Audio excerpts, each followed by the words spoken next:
नमस्कार दोस्तों, स्वागत है आप सभी का। हम लोग पढ़ रहे थे एसी-डीसी मेजरिंग इंस्ट्रूमेंट। ठीक है, इसमें हमने DRCN वाल पढ़ा था, PMMC पढ़ा था, मूविंग आयरन टाइप का जो हमारा मीटर होता है उसको पढ़ा था।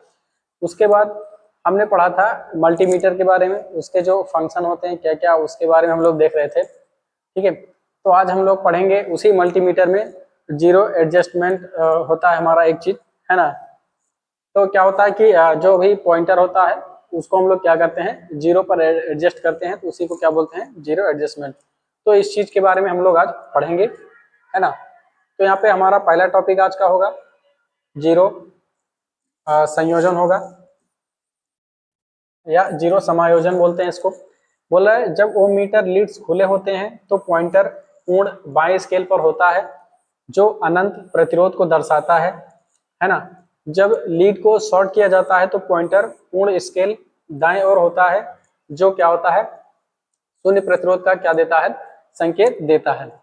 ठीक है, तो यहाँ पे क्या होता है कि जब भी हमारा जो भी हमारा ओम मीटर होता है, ठीक है, तो उसका जो भी स्केल होता है, जो पॉइंटर होता है, बोला कि जब लीड्स खुले होते हैं यानी जब उस पर कोई भी रेजिस्टेंस हम नहीं लगाते हैं तो क्या होता है, उसमें करंट नहीं जाता है और जो हमारा स्केल होता है वो बाईं तरफ होता है। यानी इस तरह से मान लीजिए स्केल होता है, ठीक है, यहाँ पे ऐसा नंबर लिखा होता है, ये हमारा पॉइंटर होता है, तो पॉइंटर क्या है, अभी बाईं तरफ है।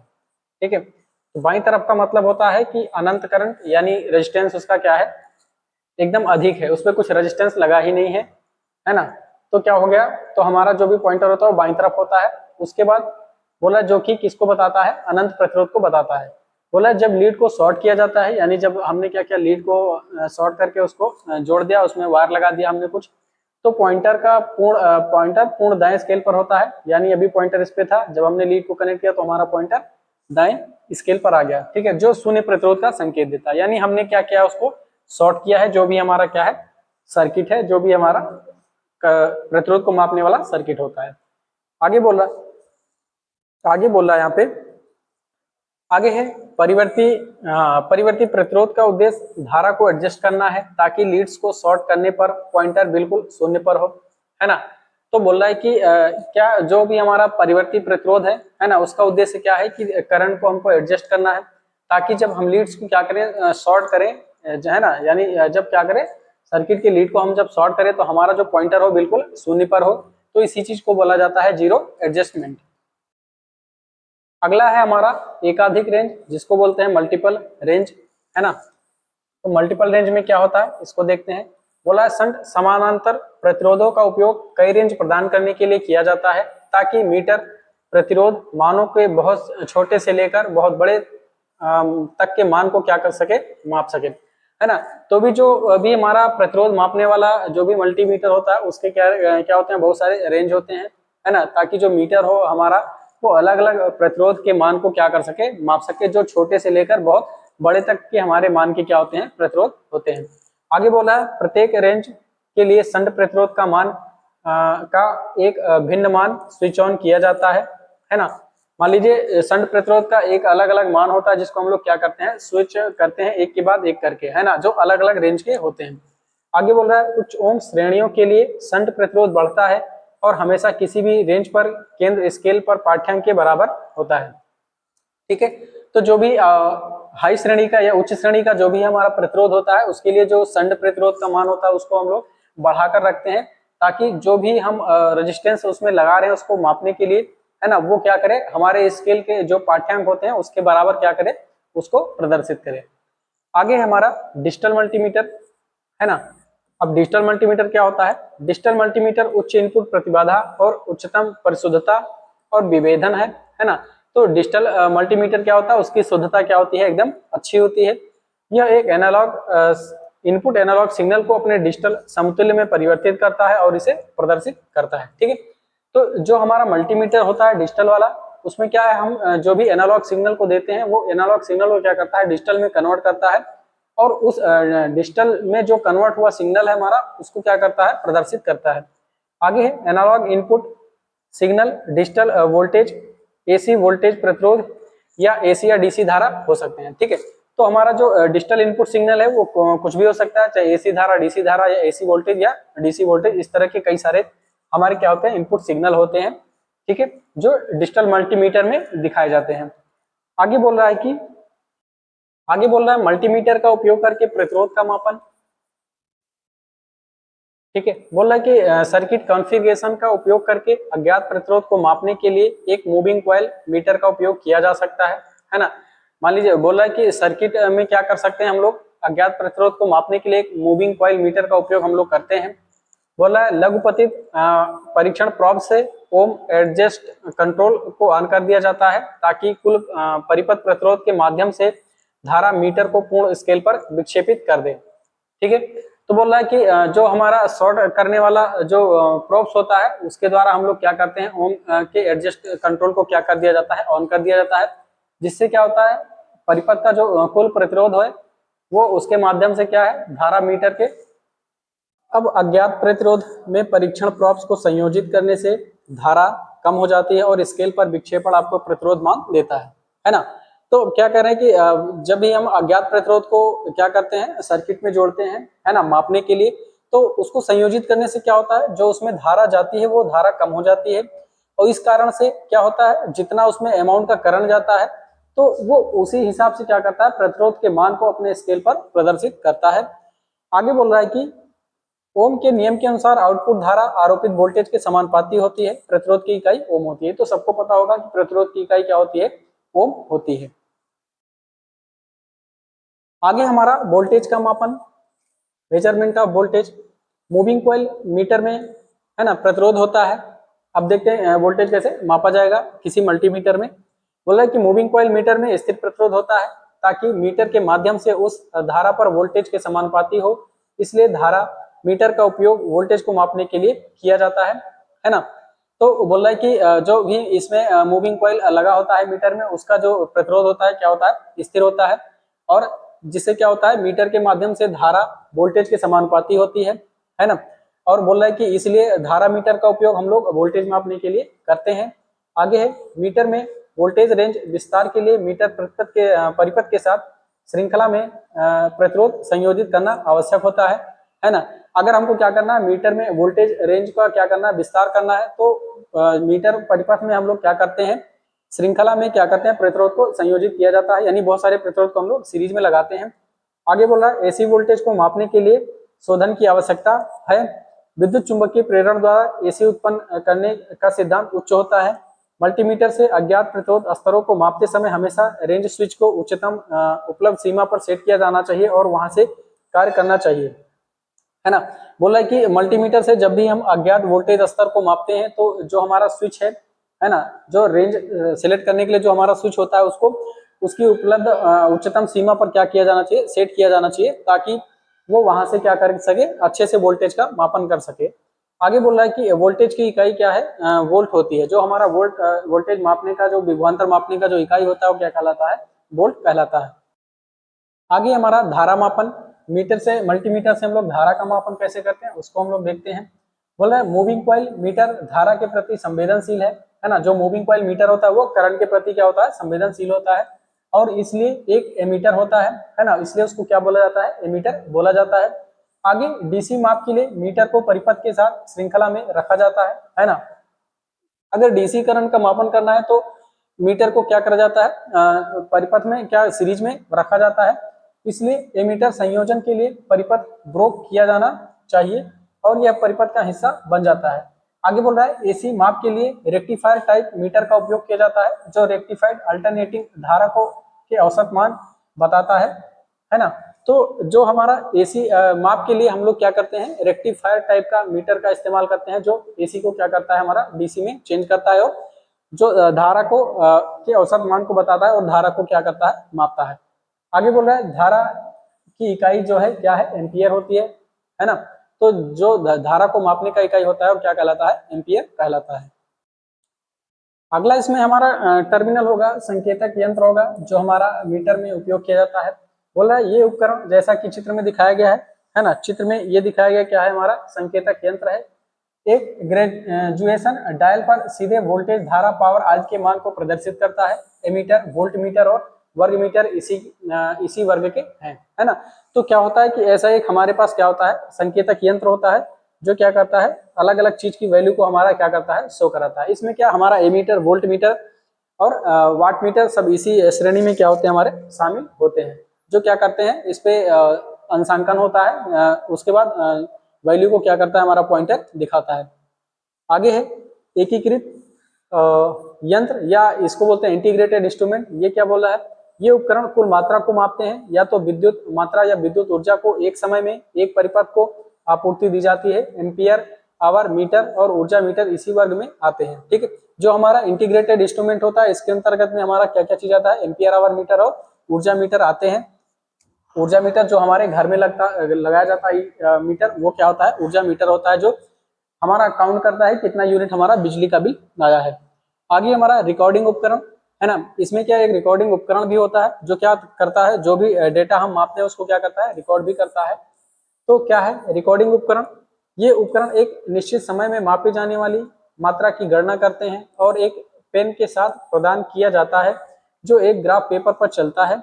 इस उपकरण से किसी विशेष तिथि और समय के लिए मात्रा की जांच की जा सकती है। रिकॉर्डिंग वोल्ट मीटर, एमीटर और पावर फैक्टर मीटर इसी वर्ग के आते हैं, है ना। तो जो हमारे रिकॉर्डिंग वोल्ट मीटर होता है, रिकॉर्डिंग एमीटर और पावर फैक्टर मीटर होता है वो इसी वर्ग में आता है, इसमें रिकॉर्डिंग इंस्ट्रूमेंट के अंतर में आता है। अब इसमें क्या होता है, जो भी माप की मात्रा की हम लोग गणना करते हैं उसको लिखने के लिए इसमें क्या साथ में एक पेन दिया जाता है जो एक ग्राफ पेपर पे क्या करता है वैल्यूज को लिखता है, जो भी वैल्यू हमारी मापी जाती है। आगे है यहाँ पर विद्युत उपकरणों पर प्रयुक्त विद्युत धारा का प्रभाव, है ना। तो जो भी हमारे विद्युत उपकरण है उस पर विद्युत धारा का क्या प्रभाव पड़ता है उसको हम लोग देखते हैं। द्वितीयक यंत्र को विद्युत के विभिन्न प्रभावों के अनुसार वर्गीकृत किया जाता है जिस पर उनका संचालन निर्भर करता है। और प्रयुक्त प्रभाव क्या क्या है, इसमें 4-5 प्रभाव दिए गए हैं। पहला है चुंबकीय प्रभाव, दूसरा है हमारा ऊष्मीय प्रभाव, तीसरा है रासायनिक प्रभाव, चौथा है स्थिर वैद्युत प्रभाव और पांचवा है विद्युत चुंबकीय प्रेरण प्रभाव। तो ये जो सारे इफेक्ट हैं, ये सारे इफेक्ट क्या हमारे विद्युत उपकरण का पर पड़ते हैं, जो विद्युत धारा के मापने में उसको क्या करते हैं थोड़ा सा प्रभावित भी करते हैं, है ना। तो इन सब चीजों का प्रभाव पड़ता है, चुंबकीय प्रभाव, ऊष्मीय प्रभाव, रासायनिक प्रभाव, स्थिर वैद्युत प्रभाव और विद्युत चुंबकीय प्रेरण प्रभाव। ये सब क्या है विद्युत उपकरणों पर प्रयुक्त विद्युत धारा का प्रभाव है। आगे हमारा संकेतक उपकरण के लिए आवश्यक बल की आवश्यकता, है ना। जो भी हमारा पॉइंटर चलता है उसके लिए कुछ क्या एक बल की जरूरत होती है जो उसको क्या कराता है मूव कराता है। आगे है निम्नलिखित 3 बल एक संकेतक उपकरण के संतोषजनक संचालन के लिए अति आवश्यक होते हैं, है ना। तो यानी जो भी हमारा पॉइंटर, जो भी हमारा संकेतक चलता है उसको चलाने के लिए 3 बल की जरूरत होती है। अगर ये 3 बल नहीं होंगे तो वो अच्छे से नहीं चल पाएगा। तो पहला बल क्या है हमारा विक्षेपक बल, यानी डिफ्लेक्टिंग फोर्स होता है जो पॉइंटर को डिफ्लेक्ट कराता है। आगे है कंट्रोल बल, कंट्रोल फोर्स जो क्या करता है हमारे पॉइंटर को कंट्रोल करता है कि कितना उसमें डिफ्लेक्शन आना है। और तीसरा है हमारा अवमंदक फोर्स, डैम्पिंग फोर्स, है ना। डैम्पिंग फोर्स क्या करता है, वो हमारा जो पॉइंटर होता है उसकी थरथराहट को कम करता है ना। तो इस तरह से 3 फोर्स होते हैं हमारे जो क्या करते हैं हमारे पॉइंटर को कंट्रोल करते हैं। अब इसमें पहला है विक्षेपक या संचालन बल, है ना, इसको देखते हैं। ये उपकरण की गतिमान प्रणाली को अपनी शून्य स्थिति से स्थानांतरित करने के कारण बनता है ना। आगे बोला जब उपकरण आपूर्ति से संयोजित होता है, हाँ, जो विक्षेपण बल होता है हमारा वो उपकरण की गतिमान प्रणाली को अपनी शून्य स्थिति से स्थानांतरित करने के कारण बनता है ना। तो ये जो हमारा विक्षेपक बल होगा जब हमारा पॉइंटर विद्युत आपूर्ति, जब हमारा जो भी उपकरण है वो विद्युत आपूर्ति से संयोजित किया जाता है तो विक्षेपक बल बनता है। उसके कारण होता क्या है, जो हमारा पॉइंटर शून्य स्थिति से स्थानांतरित होकर अपने किसी और पोजीशन पर आ जाता है। आगे है इस यंत्र में इस बल को प्राप्त करने के लिए विद्युत धारा के विभिन्न प्रभाव जैसे चुंबकीय प्रभाव, ताप प्रभाव, रासायनिक प्रभाव आदि का प्रयोग किया जाता है ना। किसी भी यंत्र में अगर इस बल को प्राप्त करना है तो इस बल को प्राप्त करने के लिए विद्युत धारा के जो विभिन्न प्रभाव होते हैं जैसे चुंबकीय प्रभाव, ताप प्रभाव, रासायनिक प्रभाव, इन सब का क्या किया जाता है प्रयोग किया जाता है, या इन सब चीजों के उपयोग से क्या बनता है हमारा विक्षेपक बल बनता है। आगे हमारा कंट्रोल फोर्स, कंट्रोल फोर्स क्यों जरूरी होता है इसको देखते हैं। नियंत्रक बल क्या होता है, यह बल चल प्रणाली की गति को नियंत्रित करने के लिए आवश्यक है और यह सुनिश्चित करने के लिए मापी जाने वाली मात्रा के दिए गए मान के लिए सूचक के विक्षेपण का परिणाम हमेशा समान होता है। बोला कि जो हमारा कंट्रोल फोर्स होता है यह बल चल प्रणाली की गति को नियंत्रित करने के लिए आवश्यक होता है, यानी जो भी हमारा पॉइंटर मूव कर रहा है ठीक है, उसको उसकी गति को नियंत्रित करने के लिए क्या होता है, हमारा आवश्यक होता है कंट्रोलिंग फोर्स। और यह सुनिश्चित करने के लिए कि जो मापी जाने वाली मात्रा के दिए गए मान के लिए सूचक के विक्षेपक का परिमाण हमेशा क्या होता है, समान होता है।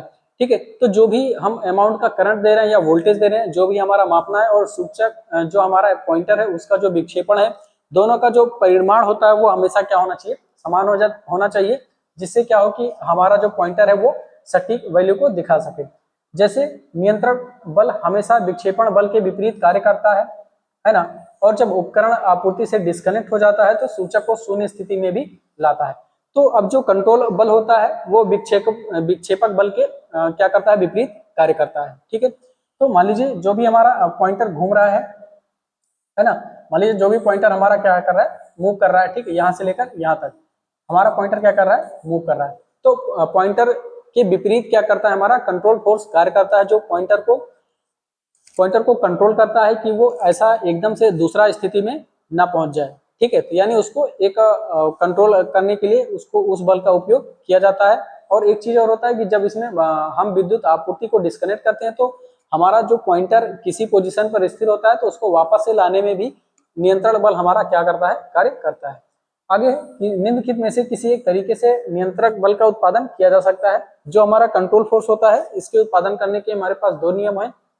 पहला है हमारा गुरुत्वाकर्षण नियम और दूसरा क्या है, हमारा स्प्रिंग नियम, है ना। एक है ग्रेविटी मेथड कंट्रोल और दूसरा क्या है, हमारा नियंत्रण स्प्रिंग नियंत्रण या स्प्रिंग कंट्रोल मेथड है। तो हम लोग पहला देखेंगे गुरुत्वाकर्षण नियंत्रण या ग्रेविटी कंट्रोल क्या होता है।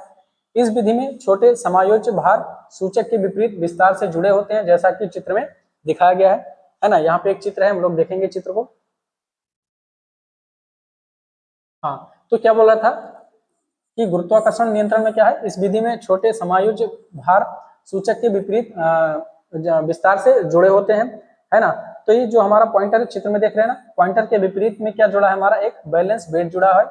यानी इसको ऐसा बनाया गया है कि इसके निचले हिस्से में क्या है, कुछ भार है और ये बैलेंस का कार्य करता है या बैलेंस भार कहलाता है, जैसा कि चित्र में दिखाया गया है।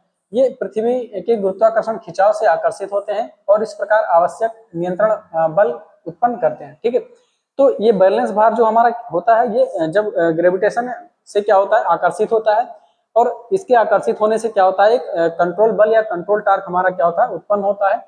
आगे गुरुत्वाकर्षण नियंत्रण वाले उपकरणों का उपयोग केवल ऊर्ध्वाधर स्थिति में किया जाना चाहिए। ठीक है, तो ऐसे जो हमारे इंस्ट्रूमेंट होते हैं जो गुरुत्वाकर्षण कंट्रोल जो गुरुत्वाकर्षण कंट्रोल पे बने होते हैं, इनका उपयोग हम लोग ऊर्ध्वाधर स्थिति में किया जाता है, यानी मीटर को हमेशा ऊर्ध्वाधर स्थिति में ही रखना है। आगे है, जब उपकरण आपूर्ति से नहीं जुड़ा होता है तो नियंत्रण भार और सूचक के विपरीत छोर से जुड़ा संतुलन भार सूचक को शून्य स्थिति में लाता है। ठीक है, जो हमारा कंट्रोल भार है और जो हमारा पॉइंटर है इसके विपरीत में जुड़ा हुआ जो हमारा बैलेंस भार है या संतुलन भार है, वो सूचक को क्या करता है, शून्य की स्थिति में लाता है जब इसमें हम लोग विद्युत आपूर्ति से नहीं जोड़ते हैं, जैसा कि चित्र 17 में दिखाया गया है। बोला कि जब उपकरण आपूर्ति से संयोजित होता है तो सूचक दक्षिणावर्त दिशा में चलता है, जिससे भार विस्थापित हो जाता है ना। चित्र में डॉटेड रेखा से दिखाया गया है ना। मान लीजिए इसको हमने विद्युत आपूर्ति से जोड़ा है तो हमारा पॉइंटर यहाँ पहुंच गया। ठीक है, और जो हमारा बैलेंस वेट था और जो हमारा कंट्रोल वेट था उसकी पोजीशन ये आ गई। ठीक है, इस तरह की पोजीशन क्या करता है, वो ले लेता है जब हम क्या करते हैं, विद्युत आपूर्ति से जोड़ते हैं। आगे है गुरुत्वाकर्षण खिंचाव के कारण, है ना, भार अपनी मूल ऊर्ध्वाधर स्थिति में आने की कोशिश करेंगे, जिससे चल प्रणाली की गति पर एक नियंत्रण बल लागू होगा। ठीक है, मान लीजिए क्या हुआ कि जो भी हमारा यहाँ पे हमने आपूर्ति दिया, आपूर्ति से क्या हुआ कि हमारा पॉइंटर घुमा और जो हमारा बैलेंस बेड था वो अभी ऐसी स्थिति में आ गया है। ठीक है, लेकिन ग्रेविटी के कारण क्या होता है, ये जो हमारा बैलेंस भार होता है ये अपनी पुरानी अवस्था में जाने का कोशिश करता है, यानी एक बल लगाता है वापस जाने के लिए, और पॉइंटर हमारा उसी पोजीशन पे क्या होता है, टिका होता है। ठीक है, ये हमारा होता है कंट्रोल भार, यानी एक नियंत्रण बल क्या होता है उस पर लागू होता है। ठीक है, इस तरह का हमारा क्या होता है, उसका कंस्ट्रक्शन होता है कंट्रोल, इसका कंट्रोल ग्रेविटी कंट्रोल का। ठीक है, तो यहाँ पे ग्रेविटी कंट्रोल वाला हो गया। अब हम लोग देखते हैं स्प्रिंग कंट्रोल। आगे हमारे यहाँ पे स्प्रिंग कंट्रोल मेथड है ना। स्प्रिंग कंट्रोल की सबसे सामान्य व्यवस्था में दो फास्फर कांस्य या beryllium copper spiral air spring A और बी का उपयोग किया जाता है, जिसके अंदरूनी सिरे स्पिंडल एस से जुड़े होते हैं जैसा कि चित्र में दिखाया गया। ठीक है, तो ये हमारा क्या है, स्प्रिंग कंट्रोल मेथड है, जो भी हमारा पॉइंटर को क्या करते हैं हम लोग स्प्रिंग मेथड से कंट्रोल करते हैं।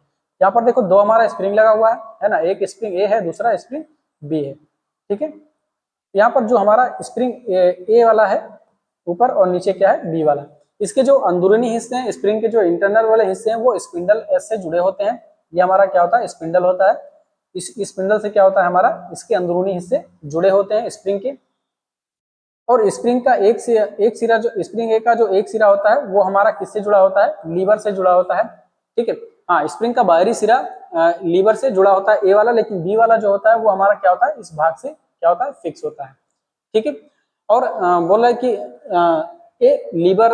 ए का लीवर एल से जुड़ा होता है, जो पी पर स्थित होता है, जिससे आवश्यकता पड़ने पर क्या होता है, शून्य समायोजन आसानी से किया जाता है। अब ये काम कैसे करता है इसको आगे देख लेते हैं। ठीक है, तो इसका काम समझ में आएगा। इस स्पिंडल के साथ में हमारा पॉइंटर भी जुड़ा है और जीरो एडजस्टमेंट वाला सिस्टम भी जुड़ा होता है ना, इस स्पिंडल की मदद से। आगे क्या बोल रहा है कि दो स्प्रिंग ए और बी है ना, दो स्प्रिंग ए और बी विपरीत दिशाओं में लिपटे हुए हैं, ताकि जब चल प्रणाली को विक्षेपित किया जाता है तो एक स्प्रिंग लिपट जाती है, जबकि दूसरी क्या होती है, खुल जाती है, और नियंत्रण बल स्प्रिंग के कॉम्बिनेशन टर्न के कारण होता है। ठीक है, तो इसको हम लोग इस तरह से लगाते हैं कि क्या जो दो विपरीत दिशाओं में क्या होते हैं, ये लिपटे होते हैं।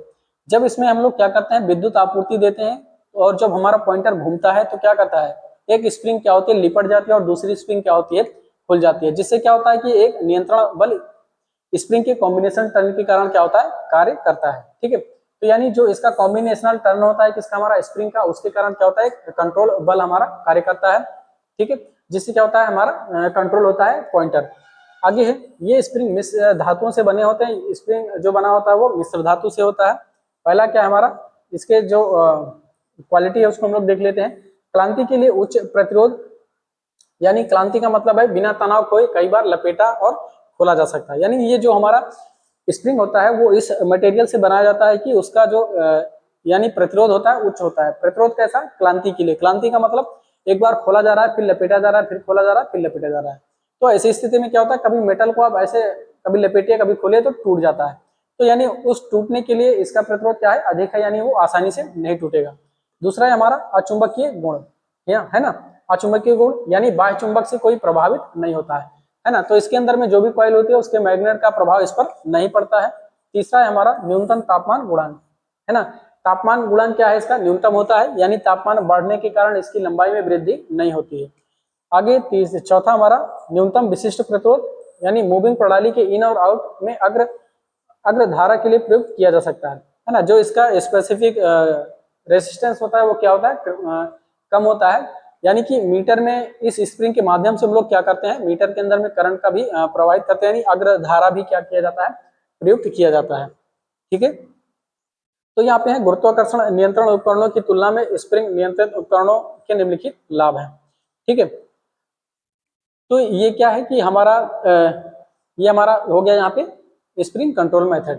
ठीक है, तो इंस्ट्रूमेंट की क्या दो कंट्रोल मेथड हमने पढ़े, एक स्प्रिंग वाला है, दूसरा क्या है हमारा, हाँ, एक स्प्रिंग वाला है, दूसरा ग्रेविटेशन कंट्रोल वाला है। ठीक है, तो आगे जो भी टॉपिक बचे हैं इनको हम लोग कल देखेंगे, है ना, नहीं तो क्या होगा, वीडियो थोड़ा लंबी हो जा रही है।